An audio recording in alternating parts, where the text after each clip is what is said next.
Hello friends, ಈಗ ಹೊಸದಾಗಿ ಬಿಸ್ನೆಸ್ಸನ್ನು start ಮಾಡಬೇಕು ಅಂದುಕೊಂಡಿರುವಂತಹ ಎಕ್ಸ್ಪೋರ್ಟರ್ಸಿಗೆ ತುಂಬ ಕ್ವಶನ್ಸ್ ಇರುತ್ತೆ. ಎಷ್ಟು ಇನ್ವೆಸ್ಟ್ಮೆಂಟ್ ಬೇಕಾಗುತ್ತೆ, ಎಕ್ಸ್ಪೋರ್ಟ್ ಅಂದ್ರೇ ದೊಡ್ಡ ಬಜೆಟ್ ಬೇಕು, ದೊಡ್ಡ ಮಟ್ಟದ ಇನ್ವೆಸ್ಟ್ಮೆಂಟ್ ಬೇಕು, ಈ ರೀತಿ ಎಲ್ಲ ಪ್ರಶ್ನೆಗಳಿರುತ್ತೆ.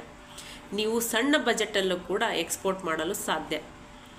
ಈ ಒಂದು ಮಾಹಿತಿಯನ್ನು ನಾನು ನೀವು ಎಕ್ಸ್ಪೋರ್ಟರ್ಸ್ಗೆ ಕೊಡಲಿಕ್ಕೆ ಇಷ್ಟಪಡ್ತೀನಿ. ಸಣ್ಣ ಬಜೆಟ್ ಅಂದರೆ ಎಷ್ಟು, ಯಾವ ಪ್ರಾಡಕ್ಟನ್ನು ಚೂಸ್ ಮಾಡಿಕೊಂಡ್ರೆ ನಾವು ಸಣ್ಣ ಬಜೆಟಿಂದ ಎಕ್ಸ್ಪೋರ್ಟ್ ಮಾಡಲಿಕ್ಕೆ ಸಾಧ್ಯ.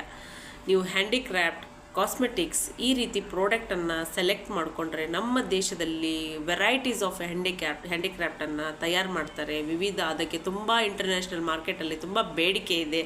ಇದು ವಿತಿನ್ 5 lakhsಲ್ಲಿ ನೀವು ಎಕ್ಸ್ಪೋರ್ಟ್ ಬಿಸ್ನೆಸ್ಸನ್ನು ಸ್ಟಾರ್ಟ್ ಮಾಡ್ಬೋದು, ಸಕ್ಸಸ್ಫುಲ್ ಆಗಿ ಎಕ್ಸ್ಪೋರ್ಟನ್ನು ಮಾಡ್ಬೋದು. ವಿತಿನ್ 5 lakhs ಇನ್ವೆಸ್ಟ್ಮೆಂಟಲ್ಲಿ ಸಕ್ಸಸ್ಫುಲ್ ಆಗಿ ಎಕ್ಸ್ಪೋರ್ಟ್ ಮಾಡಲಿಕ್ಕೆ ಸಾಧ್ಯ.